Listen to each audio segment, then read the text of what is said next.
I've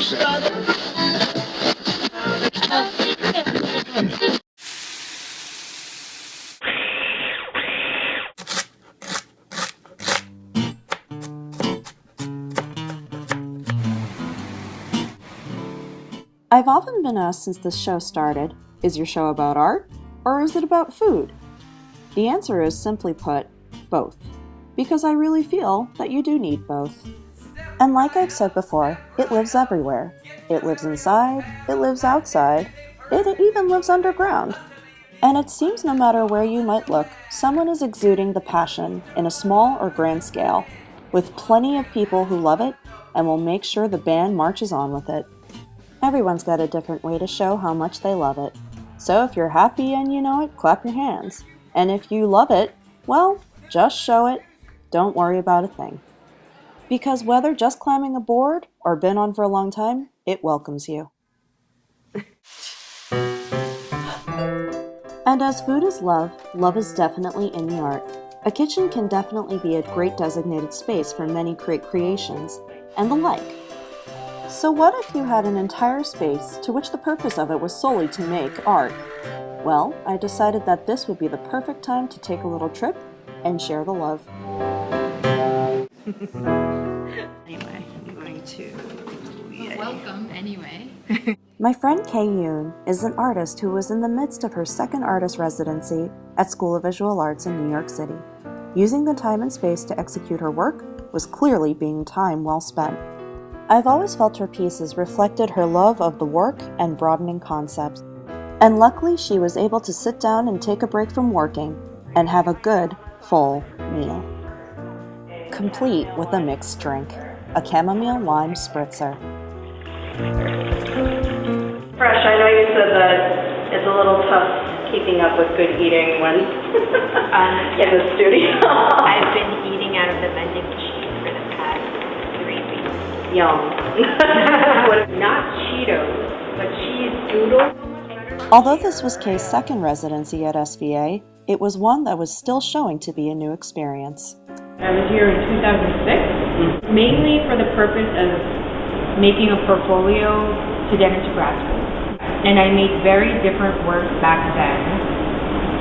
And actually the director of the residency, I'm sure, if she remembers my work from back then, she's probably like, oh my god, who is this person now? I've had, many identity crises as an artist. But I think that's good because you don't want your work to stay the same, like you do want to keep evolving. I don't really see the connection between my work right now and the ones that I made in 2006, but I'm thinking like a decade from now, everything will kind of make sense. Like, Yeah, the constant is me, right? I made that, so. You're the common denominator. Right. Without cheese doodles. Maybe with or without cheese doodles. No, back then without cheese. Back then I think I ate better actually. I know. But now you've got some fresh food. So. Yeah. Which I'm very thankful for. So would you say that because you're surrounded by these people in this space, it helps to have more people around, or? Oh yeah, 100%. It helps so much to have artist peers around that you can bounce off ideas, knowing that they're going to come in every week and see how, a certain piece has evolved, like that puts the pressure on you. And you want to try and experiment with these new things and then see like what they think of it, and what other people, just your peers, just having artists around helps so much. It makes a world of a difference. It's as sort of like the skin, the exterior, outer layer, and then here as an inner landscape, interior landscape. I gotta say, that's actually what I've noticed in your work, is that a lot of it, it's always focusing on the actual interior of the landscape. There's that one big piece you had, I remember, where your head sticking. Yeah. There's that one, there's the one with you and the double copy of yourself. Yeah. There's a public self and a private self. Yes. Yeah, they going on. And then if I related to that other work, this would be sort of the other side of the wall. a little bit exposed what's going on inside. As Kay continues on with her work, it's clear that no matter what the space, she'll keep advancing in her role as an artist. The potential that a great artist space holds is definitely one with endless possibilities. And for me, there's one that definitely keeps me coming back for more. If you're going to make the most of a space, you might as well thrive and do something you love. Okay, are we ready to dance? Yes. Okay.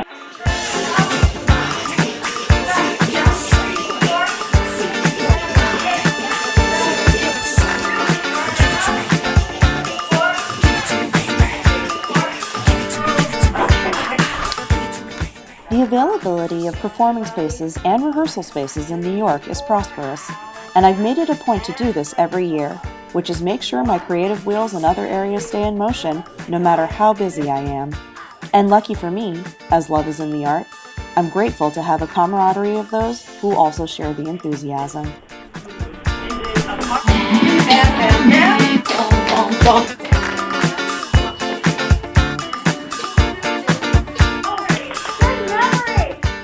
There's that saying, I've opened the door, it's up to you whether to walk through it. Well, I definitely don't think I'm the first one to show you these doors, but I do hope that I can encourage you to stroll on through them. Because frankly, if food can bring you so much joy, I assure you, the arts will give you the rest, wherever you may be.